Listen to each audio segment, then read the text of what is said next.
condición humana está unida a la tuya. Por nuestro Señor Jesucristo, tu Hijo, que vive y reina contigo en la unidad del Espíritu Santo, y es Dios por los siglos de los siglos.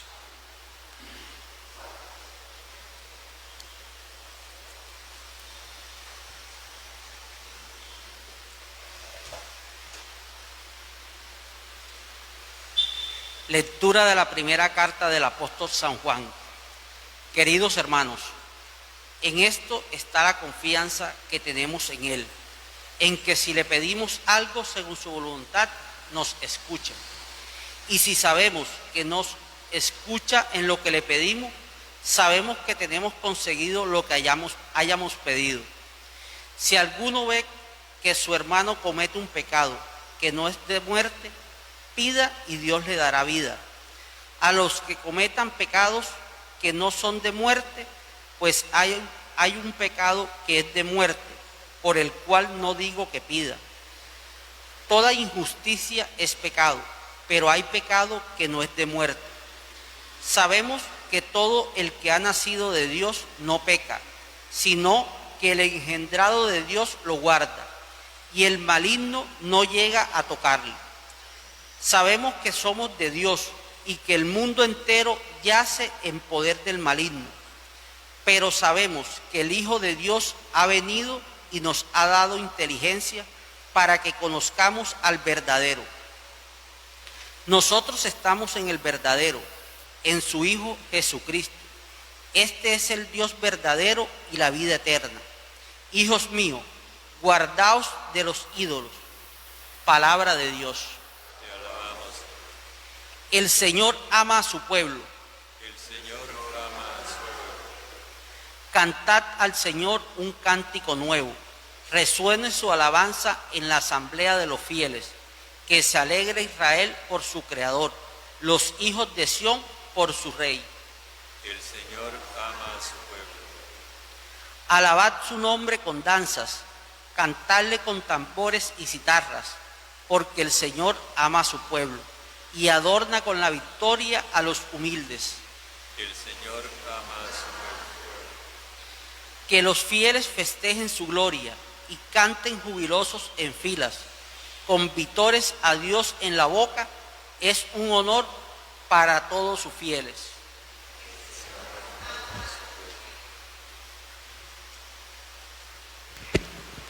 Gloria, gloria, aleluya. Gloria, gloria, aleluya. Gloria, gloria, aleluya. Jesús es el Señor. El Señor esté con ustedes. Y con tu espíritu. Lectura del Santo Evangelio según San Juan. Gloria a ti, Señor. En aquel tiempo fue Jesús con sus discípulos a Judea. Se quedó allí con ellos y bautizaba. También Juan estaba bautizando en Enón, cerca de Salín, porque había allí agua abundante. La gente acudía y se bautizaba.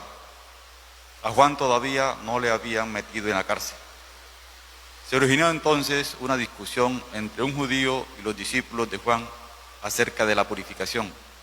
Ellos fueron a Juan y le dijeron: Oye, Rabí, el que estaba contigo en la otra orilla del Jordán, de quien tú has dado testimonio, ese está bautizando y todo el mundo acude a él. Juan contestó: Nadie puede tomarse algo para sí, si no se lo dan desde el cielo. Vosotros mismos sois testigos de que yo dije: yo no soy el Mesías, sino que me han enviado delante de él. El que lleva a la esposa es el esposo. En cambio, el amigo del esposo que asiste y lo oye, se alegra con la voz del esposo, pues esta alegría mía está colmada. El que tiene que crecer, él tiene que crecer, y yo tengo que menguar. Palabra del Señor. Gloria a ti, Señor Jesús.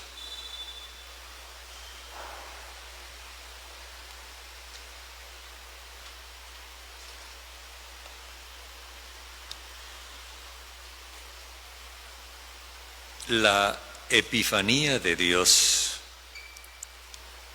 que es la manifestación de ese amor universal que se dio en Jesús, es una epifanía que se realiza en la historia. Y los cristianos, los discípulos de Jesús, podemos vivir el gozo de contemplar la manifestación de Dios en la historia. Lamentablemente, hemos sido acostumbrados para fijarnos en lo negativo, en los acontecimientos como aciagos, y por eso hemos perdido la capacidad de contemplar a Dios en la historia.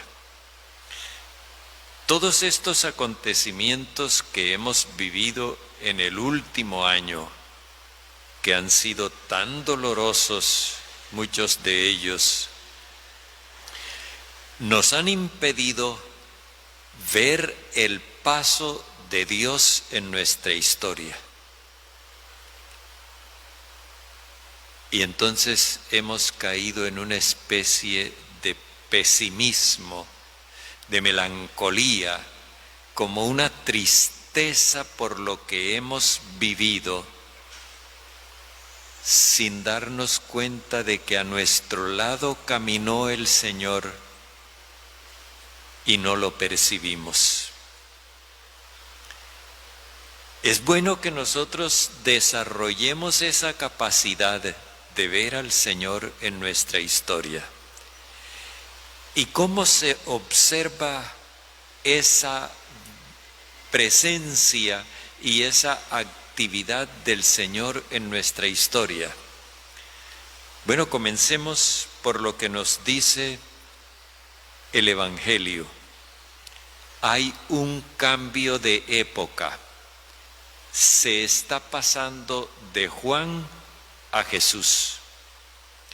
Y ese cambio de época implica una novedad completamente desconocida. Viene algo nuevo, pero no sabemos qué es.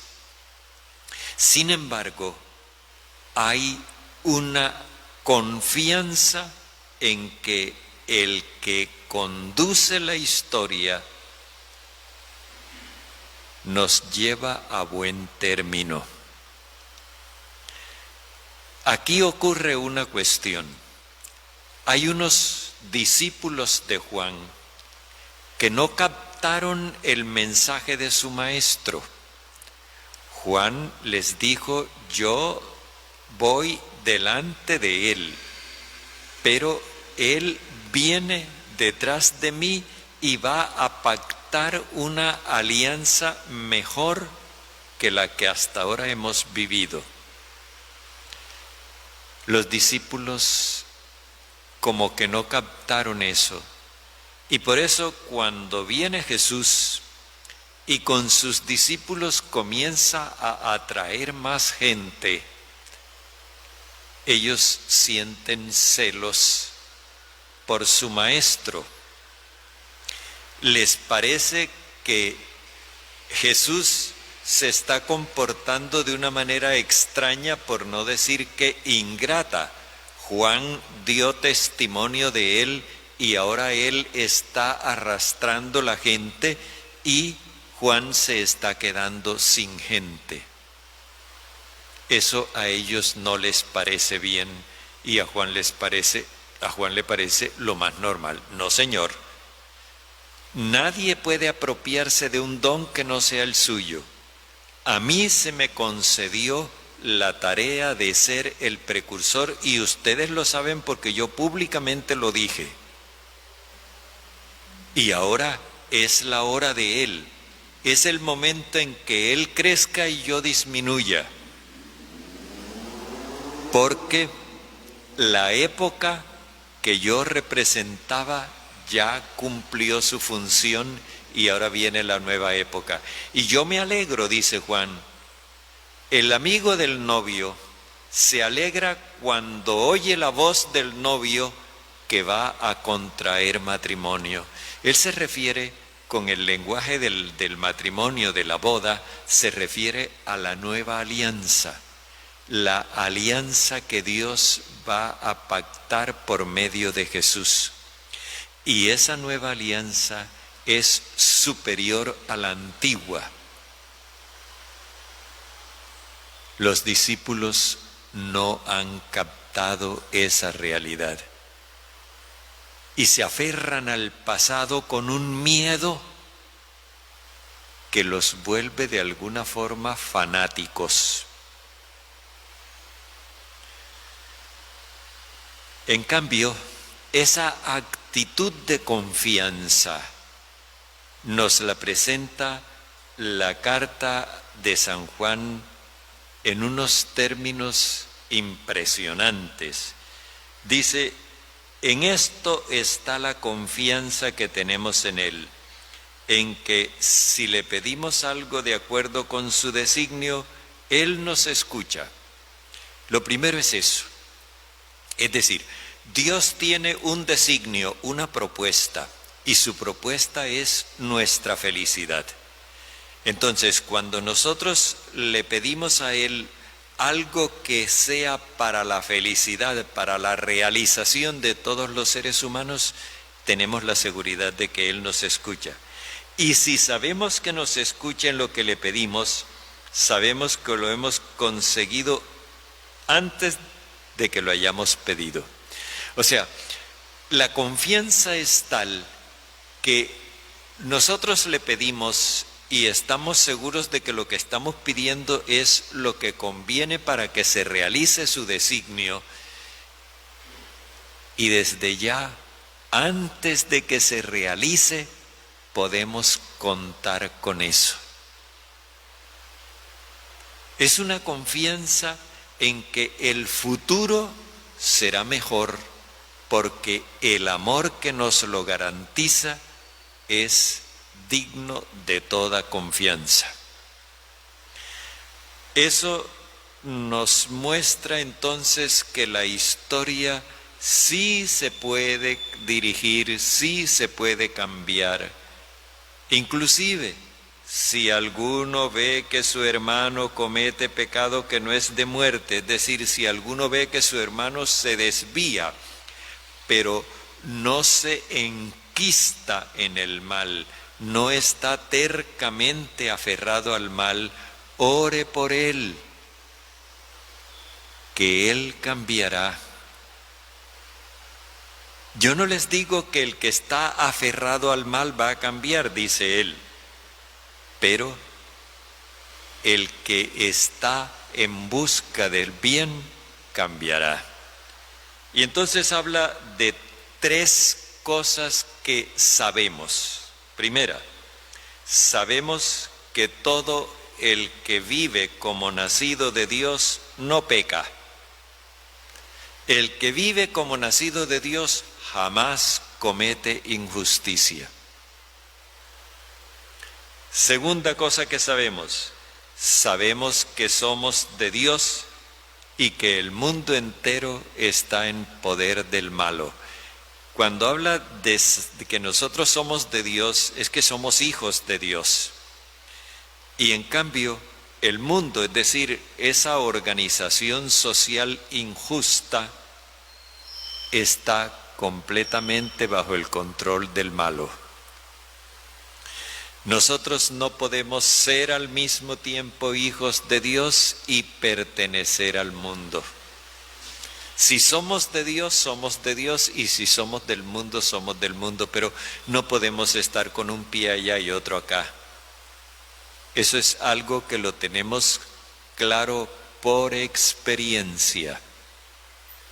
Sabemos que cuando vivimos de acuerdo con el mundo, la injusticia nos absorbe y nos volvemos cómplices de ella. Sabemos que cuando vivimos como hijos de Dios, estamos libres de toda injusticia, porque el que vive como nacido de Dios no comete injusticia. Y por último dice, sabemos que el Hijo de Dios ha venido y nos ha dado inteligencia para conocer al verdadero Dios. No nos van a meter el dedo en la boca, no nos van a engañar. Nosotros no tenemos por qué andar a la defensiva. Simplemente tenemos la capacidad para discernir dónde está el verdadero Dios y dónde no. Y no tenemos por qué andar con temor de que nos vayan a engañar, porque nosotros, en la medida en que permanezcamos en ese amor universal, estamos en el Dios verdadero. A este respecto quisiera terminar refiriéndome a un asunto con el cual nos han querido aterrorizar. Ustedes saben que en el mundo, hablo del mundo en el sentido bíblico, en el mundo hay intereses creados. Y esos intereses se defienden con uñas y dientes.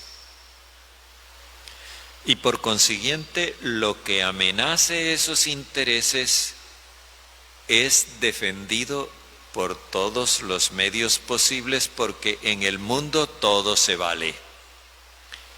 En el reino de Dios solamente se vale lo que esté de acuerdo con el amor. En el mundo se vale de todo. Pues bien, a nosotros se nos viene hablando desde el comienzo de la pandemia de que esa pandemia nos obligó a pensar en que hay que crear un nuevo orden mundial. No fue sino que lo dijeran y enseguida los del mundo, los del viejo orden, aquellos a quienes les interesa que las cosas sigan tal cual como venían, porque si no se lesionan sus intereses, empezaron a decir que el nuevo orden mundial consistía en que nos iban a cambiar los genes, en que el nuevo orden mundial consiste en que van a matar a todos los viejos, en que el nuevo orden mundial consiste en que van a impedir que los niños nazcan a través de unas pastillas que le van a dar a uno, que uno no las va a ver porque son pastillas invisibles. Una cantidad de fantasías para hacernos sentir miedo al futuro y para que nos aferremos al pasado. Lo que nos dice la palabra de Dios es otra cosa. No sabemos cuál es el futuro, pero tenemos confianza en aquel que nos lleva y nosotros nos arriesgamos a creerle a Él.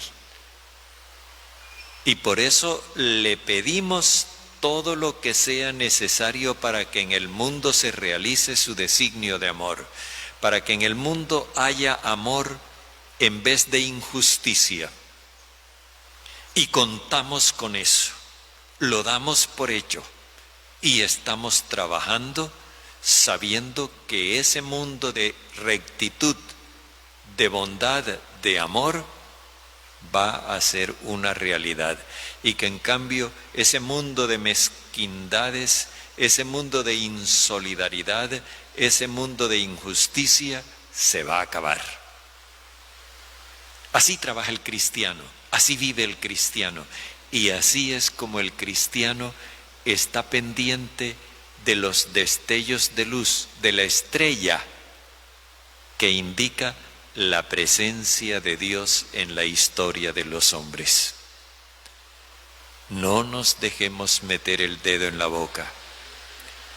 Cuando se nos invita, y el que lo ha hecho ha sido el Papa Francisco, cuando se nos invita a cambiar este mundo por un mundo mejor, nosotros debemos tener la certeza de que ese mundo mejor es posible.